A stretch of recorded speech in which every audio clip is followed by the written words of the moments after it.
কোনোভাবে ইরানকে থামাতে পারেনি আমেরিকার অবরোধ। চীনে যাচ্ছে লাখ লাখ ব্যারেল তেল। হরমুজ ছাড়া কোন তিন পথ বেছে নিল খামেনির দেশ? আমেরিকা আবারও বোকামি করলে কড়া জবাবের হুঁশিয়ারি ইরানের। ইসরায়েল, কাতার, কুয়েত, আমিরাতকে কেন নতুন অস্ত্র দিল ট্রাম্প প্রশাসন? অবশেষে চিরশত্রু আমেরিকার মাটিতেই পা রাখতে যাচ্ছে ইরানের খেলোয়াড়রা। কতটা নিরাপদ হবে তা? সুস্থভাবে ফিরতে পারবে কি? তীব্র হামলা কিংবা কঠোর অবরোধ কোনোভাবেই ইরানকে থামাতে পারছে না আমেরিকা। বরং আমেরিকার হামলা, হুমকি আর নৌ অবরোধকে বুড়ো আঙুল দেখিয়ে তেলের রাজত্বে আরও শক্তিশালী ও প্রভাবশালী হয়ে উঠছে খামেনির দেশ।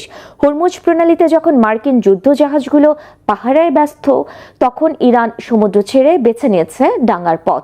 হরমুজ প্রণালী এড়িয়ে উপকূলীয় জলসীমা, রেল ও স্থল, এই তিন পথেই এবার চীন সহ বন্ধু রাষ্ট্রগুলোতে পৌঁছে যাচ্ছে ইরানের লাখ লাখ ব্যারেল তেল।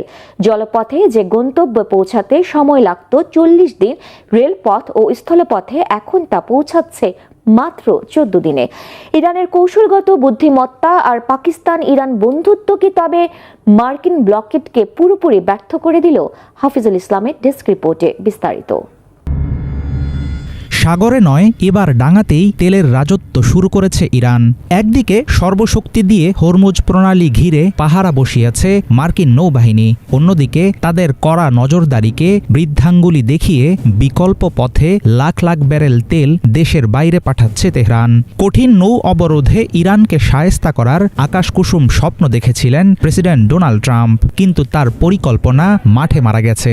তুর্কমেনিস্তান, পাকিস্তান হয়ে চীনা সীমান্ত রুট এবং উপকূলীয় জলসীমা দিয়ে তেহরানের বন্ধু দেশগুলোর পথে চলে যাচ্ছে সারি সারি তেলের ব্যারেল। ট্রাম্পের নেভাল ব্লকেড ধূলিসাৎ করে ইরান প্রমাণ করছে সামরিক মার পেঁচে তাদের দমিয়ে রাখা যাবে না। তাহলে কি ইরানি নেতাদের বুদ্ধিমত্তার কাছে আবারও হারলেন ট্রাম্প? হরমুজ প্রণালী ঘিরে মার্কিন নৌবাহিনীর ব্যাপক তোড়জোড় মোটেও লাভজনক হচ্ছে না। বিভিন্ন গোয়েন্দা সূত্রের হিসাব বলছে এরই মধ্যে অন্তত 34টি তেলের ট্যাঙ্কার মার্কিন ব্লকেডকে ধুলো দিয়ে বেরিয়ে গেছে। আন্তর্জাতিক নিয়ম অনুযায়ী প্রতিটি দেশের উপকূল থেকে 12 নটিক্যাল মাইল এলাকা তাদের নিজস্ব জলসীমা। চাইলেও মার্কিন বাহিনী সেখানে হস্তক্ষেপ করতে পারে না। আর এই সুযোগে উপকূল ঘেঁষা সি রুট সুকৌশলে কাজে লাগাচ্ছে ইরান। সমুদ্রপথে একটি ওয়েল ট্যাঙ্কার গন্তব্যে পৌঁছাতে সময় নিত প্রায় 40 দিন, অথচ রেল রোডের কারণে সময় লাগছে মাত্র 14 দিন। এর মধ্যে বড় চমক হয়ে এসেছে পাকিস্তান ইরান বন্ধুত্ব। মার্কিন ও ইসরায়েলি চাপ উপেক্ষা করে স্থলপথের বাণিজ্য রুটগুলো তেহরানের জন্য খুলে দিয়েছে ইসলামাবাদ। নেভাল ব্লকেড দিয়ে ইরানের অর্থনীতি পুরোপুরি ধসিয়ে দেওয়ার পরিকল্পনা ছিল মার্কিন প্রেসিডেন্ট ডোনাল্ড ট্রাম্পের, কিন্তু স্থলপথ ব্যবহার করে তেল পাঠানোর মাধ্যমে তেহরান বুঝিয়ে দিচ্ছে তাদের রপ্তানি থামানোর ক্ষমতা সম্ভবত আর কারণেই। হরমুজ প্রণালীর চারদিকে পাহারারত মার্কিন যুদ্ধজাহাজগুলো যেন রাতারাতি পরিণত হয়েছে নীরব দর্শকে। অন্যদিকে রেল ও রোড নির্ভর বিকল্প সাপ্লাই নেটওয়ার্ক আরও শক্তিশালী করে ফেলছে ইরান, ফলে সুরক্ষিত হচ্ছে তেহরানের সরবরাহ ব্যবস্থা। পাকিস্তান রুট দিয়ে তেল বাণিজ্যের ফলে ইরানি বাজারের পাশাপাশি পাক অর্থনীতিতেও এসেছে নতুন গতি। ইরান এবং তার মিত্রদের বিকল্প করিডোর ব্যবহারের কারণে অনেকাংশেই কার্যকারিতা হারিয়েছে আমেরিকার অবরোধ। মার্কিন নেভাল ব্লকেড চালু থাকলেও ইরানি তেলের উপর নির্ভরশীল দেশগুলো এখন দ্রুত উপায়ে জ্বালানি পেতে শুরু করেছে। সব মিলিয়ে ইরানের তেল রপ্তানি থামিয়ে দেওয়ার ব্যাপারে আমেরিকা ও ইসরায়েলের নানা পদক্ষেপ কার্যত ব্যর্থ। এর জেরে একটি প্রশ্ন এখন বড় হয়ে দেখা দিয়েছে, বিকল্প পথে ইরানের বাণিজ্য সাফল্য কি মধ্যপ্রাচ্যের অন্যান্য দেশগুলোকেও মার্কিন অবরোধ নীতির বিরুদ্ধে যেতে উৎসাহিত করবে? আমেরিকার কঠিন ঘেরাও ফাঁকি দিয়ে তেল রপ্তানি চালিয়ে যাওয়ার ক্ষেত্রে ইরানের কৌশলগত সক্ষমতা চমকে দিয়েছে পশ্চিমা মোড়লদের, এমনটাই মনে করেন সংশ্লিষ্ট বিশ্লেষকেরা। বর্তমান বিশ্বে অবরোধ দিয়ে কোনো স্বাধীনচেতা জাতিকে দমিয়ে রাখা সম্ভব নয়, তার সবচেয়ে বড় প্রমাণ এখন ইরান। চলমান পরিস্থিতিতে মিত্র দেশগুলোর সহযোগিতায় জোরে সোরে ঘুরতে শুরু করেছে তেহরানের তেল নির্ভর অর্থনীতির চাকা। সেক্ষেত্রে লক্ষ্যভ্রষ্ট হওয়া নেভাল ব্লকেড কি চালিয়ে যাবেন প্রেসিডেন্ট ট্রাম্প, নাকি শেষ পর্যন্ত তিনি হাঁটতে বাধ্য হবেন সমঝোতার পথে, সেটা এখন বড় প্রশ্ন। আমেরিকা আর কোনো বোকামি করলে এবার কড়া জবাব দিতে ইরান পুরোপুরি প্রস্তুত রয়েছে বলে হুঁশিয়ারি দিয়েছে ইরানের সামরিক বাহিনী। যুদ্ধবিরতির মাঝে আমেরিকা নতুন করে ইসরায়েল সহ মধ্যপ্রাচ্যের দেশগুলোতে অস্ত্র দেওয়ার পরিকল্পনার পরই এই হুঁশিয়ারি দিল খামেনির দেশ। ইসরায়েল সহ কুয়েত, কাতার ও সংযুক্ত আরব আমিরাতের কাছে নতুন করে $860 কোটি বেশি দামের অস্ত্র বিক্রির অনুমোদন দিয়েছে যুক্তরাষ্ট্র। আর এতে আতঙ্ক ছড়িয়েছে আমেরিকাকে ইরানে আরও জোরালো হামলা চালানোর প্রস্তুতি নিচ্ছে। সানজিদা ইসলাম তন্নির ডেস্ক রিপোর্ট। যুক্তরাষ্ট্র ও ইসরায়েল নতুন করে হামলা চালানোর দুঃসাহস বা বোকামি করলে তার জবাব দিতে প্রস্তুত আছে হুঁশিয়ারি দিয়েছে ইরানের সামরিক বাহিনী। আর হরমুজ প্রণালীতে মার্কিন অবরোধের পরিধি বাড়ানোর জবাবে আরব উপসাগর থেকে 2000 কিলোমিটার উপকূলীয় এলাকা পর্যন্ত বিশেষ বলয় প্রতিষ্ঠার ঘোষণা দিয়েছে ইসলামী বিপ্লবী বাহিনীর নৌশাখা। আবারও হামলার প্রস্তুতি নিচ্ছে যুক্তরাষ্ট্রও। এরই মধ্যে সংক্ষিপ্ত কিন্তু শক্তিশালী আগ্রাসনের ঘোষণাও দিয়েছে ট্রাম্প প্রশাসন। ইরানের ওপর হামলা চালাতে এতদিন শুধু মার্কিন সেনাদের প্রস্তুত করলেও এবার ইসরায়েল সহ কুয়েত, কাতার ও সংযুক্ত আরব আমিরাতের কাছে নতুন করে $860 কোটি বেশি দামের অস্ত্র বিক্রির অনুমোদন দিয়েছে যুক্তরাষ্ট্র। এর একদিন আগেই ইসরায়েলে পৌঁছে গেছে 6500 টন মার্কিন সামরিক সরঞ্জাম। ইরানের সাথে শান্তি চুক্তিতে আগ্রহী দাবি করে আসা ডোনাল্ড ট্রাম্প কেন মিত্রদের অস্ত্র ভান্ডার ভরছেন? আবারও হামলা শুরু হলে কি মধ্যপ্রাচ্যের বন্ধু রাষ্ট্রগুলোকেও সরাসরি দলে টানার ছক কষছেন মার্কিন প্রেসিডেন্ট? মুখে ইরানের সাথে শান্তি চুক্তি করতে চান দাবি করলেও ট্রাম্পের একের পর এক সামরিক সিদ্ধান্ত মধ্যপ্রাচ্যে আবারও যুদ্ধ শুরুর আভাসই দিচ্ছে। ইসরায়েলে যে মার্কিন অস্ত্র সরবরাহ শুরু হয়েছে তা আরও কয়েকদিন চলবে বলে আগেই জানিয়েছে ইসরায়েলি প্রতিরক্ষা মন্ত্রণালয়। এরই মধ্যে কাতারে $410 কোটি, কুয়েতে $250 কোটি ও সংযুক্ত আরব আমিরাতে $14.5 কোটি বেশি মূল্যের অস্ত্র বিক্রির অনুমোদন যুদ্ধ শুরুর আশঙ্কার পালেই যেন হাওয়া দিচ্ছে। এছাড়া শান্তি প্রতিষ্ঠার লক্ষ্যে মধ্যস্থতাকারী পাকিস্তানের মাধ্যমে আবারও ওয়াশিংটনকে যে প্রস্তাব পাঠিয়েছে ইরান তাতেও রাজি নন ডোনাল্ড ট্রাম্প। শান্তি চুক্তির ভবিষ্যৎ নিয়ে প্রকাশ করেছেন সংশয়। ইরান একটি চুক্তি করতে চায়, কিন্তু আমি এতে সন্তুষ্ট নই। তাদের কোনো সামরিক শক্তি আর অবশিষ্ট নেই। তারা এখন শান্তি প্রতিষ্ঠায় একটি চুক্তি করতে মরিয়া হয়ে উঠেছে। শুধু তাই নয়, হরমুজ প্রণালীতে ইরানি নৌবন্দরের ওপর চলমান অবরোধের মাত্রা বাড়ানোর ঘোষণাও দিয়েছেন। হরমুজ পার হতে ইরানকে টোল দেয়া শিপিং কোম্পানিগুলোর ওপরে দিয়েছেন নিষেধাজ্ঞার হুমকি। শুধু হুমকি দিয়েই ক্ষান্ত হচ্ছে না ইরান। আমেরিকার সম্ভাব্য হামলার জবাব দিতে মাটির নিচে চাপা পড়া মিসাইল ও গোলাবারুদ উদ্ধারের কাজ শুরু করেছে তেহরান। শুক্রবার অবিস্ফোরিত বোমা অপসারণের সময় ঘটা বিস্ফোরণে ইসলামিক বিপ্লবী বাহিনী IRGCর 10 জনের বেশি সদস্য নিহত হয়েছে। এদিকে ইরান যুদ্ধ জড়ানোর পর থেকেই যুক্তরাষ্ট্রের সাথে তার ইউরোপীয় মিত্রদের সম্পর্কের ফাটল বেড়েই চলেছে। 2 মাস ধরে চলা যুদ্ধ বন্ধে শান্তি আলোচনায় ইরান সরকার যুক্তরাষ্ট্রকে অপমান করেছে বলে অভিযোগ তুলেছিলেন জার্মান চ্যান্সেলর ফ্রেডরিক মের্জ। জবাবে জার্মান চ্যান্সেলরের বিরুদ্ধে ইরানের পারমাণবিক সক্ষমতাকে সমর্থনের অভিযোগ এবং জার্মানি থেকে 5000 মার্কিন সেনা ফিরিয়ে আনার নির্দেশ দিয়েছেন ট্রাম্প। এতে তিক্ততা আরও বেড়েছে দুই দেশের মধ্যে। মার্কিন প্রেসিডেন্ট ডোনাল্ড ট্রাম্পের যুদ্ধ কৌশলের কড়া সমালোচনা করেছেন জার্মান ভাইস চ্যান্সেলর লার্স ক্লিংবাইল। চ্যান্সেলরের পক্ষ নিয়ে ক্লিংবাইল বলেন, ডোনাল্ড ট্রাম্পের কাছ থেকে জার্মানদের কোনো উপদেশের প্রয়োজন নেই। ট্রাম্পের নিজের তৈরি করা জগাখিচুড়ি পরিস্থিতির দিকে নজর দেওয়া উচিত বলেও কটাক্ষ করেন জার্মান ভাইস চ্যান্সেলর। আর যুক্তরাষ্ট্র ও ইসরায়েল নতুন করে ইরানে হামলা শুরু করলেও যুদ্ধে জড়াবে না বলে আবারও সাফ জানিয়েছে ফ্রান্স। শুধু ইউরোপীয় দেশগুলো নয়, ইরান যুদ্ধে ডোনাল্ড ট্রাম্পের ভরাডুবির খবর উঠে এসেছে খোদ যুক্তরাষ্ট্রের সংবাদ মাধ্যম CNN ও নিউ ইয়র্ক টাইমসেও। এতে সংবাদ মাধ্যম দুটির ওপর চটেছেন ট্রাম্প। মার্কিন প্রেসিডেন্টের অভিযোগ, সংবাদ মাধ্যম দুটির প্রতিবেদন অনুযায়ী যুদ্ধে ইরানের জয় হয়েছে, তবে ইরানকে ধ্বংস করে দিয়েছেন দাবি করে নিউ ইয়র্ক টাইমসের বিরুদ্ধে রাষ্ট্রদ্রোহিতার অভিযোগ আর CNN-কে নির্বোধ আখ্যা দিয়েছেন তিনি। এদিকে ব্রিটেন জার্মানির পর এবার ফ্রান্সও সাফ জানিয়ে দিয়েছে ইরান যুদ্ধে যোগ দিচ্ছে না তারা। আর এর মধ্য দিয়ে ইরান যুদ্ধ ইস্যুতে মিত্র ইউরোপের সাথে আমেরিকার টানাপোড়েন আরও বাড়ল। এরই মধ্যে ইরান যুদ্ধ নিয়ে সরাসরি মার্কিন প্রেসিডেন্ট ডোনাল্ড ট্রাম্পের সাথে বিবাদে জড়িয়েছেন জার্মান চ্যান্সেলর ফ্রেডরিক মেরোৎস। আর এরপরই জার্মান থেকে 5,000 সেনা সরিয়ে নেওয়ার ঘোষণা দিয়েছে যুক্তরাষ্ট্র।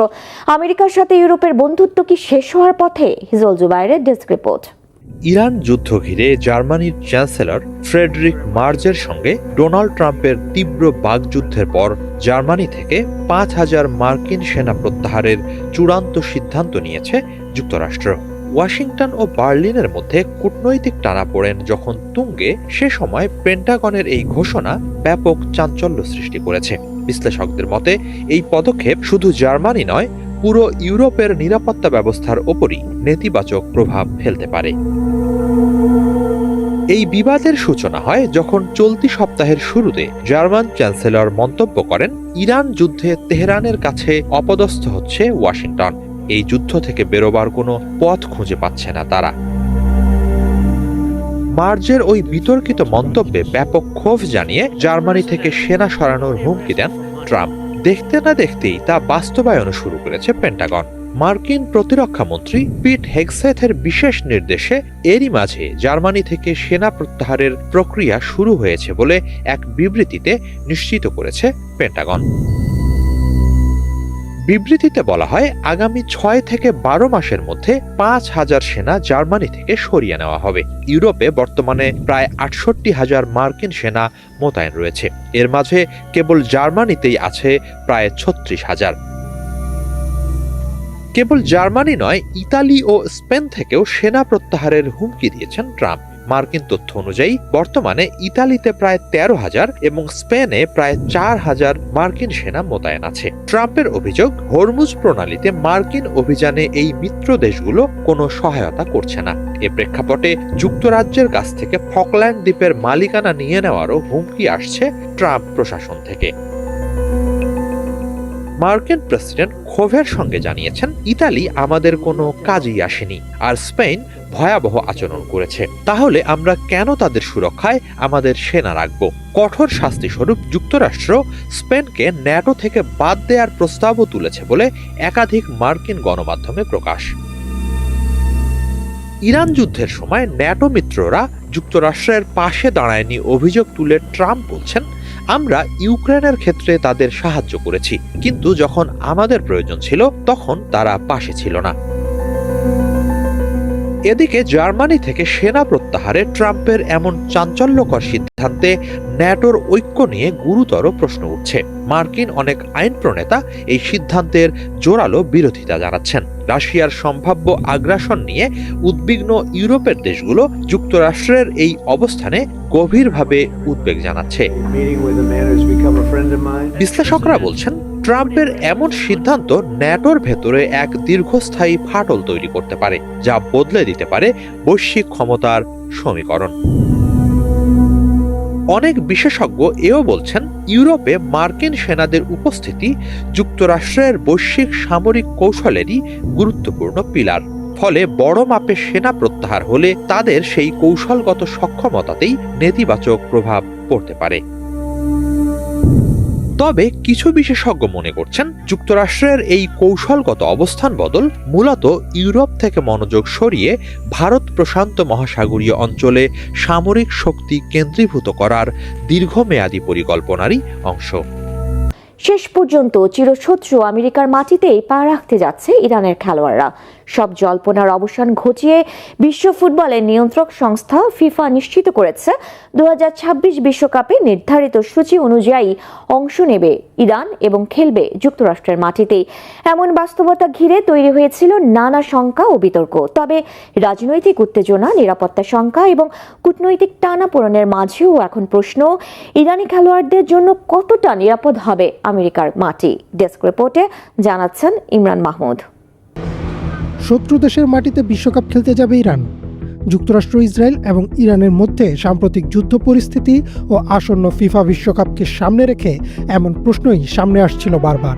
কিন্তু সব জল্পনা-কল্পনার অবসান ঘটিয়ে বিশ্ব ফুটবলের নিয়ন্ত্রক সংস্থা ফিফা এখন নিশ্চিত করেছে যে পূর্ব নির্ধারিত সূচি অনুযায়ী ইরান এই বিশ্বকাপে অংশগ্রহণ করবে। ফিফার অনাপত্তির মধ্যেই ট্রাম্পও সবুজ সংকেত দিয়েছে ইরানকে। এমন অবস্থায় নতুন প্রশ্ন আসছে সামনে, যুক্তরাষ্ট্রের মাটি ইরানের খেলোয়াড়দের জন্য কি আদৌ নিরাপদ?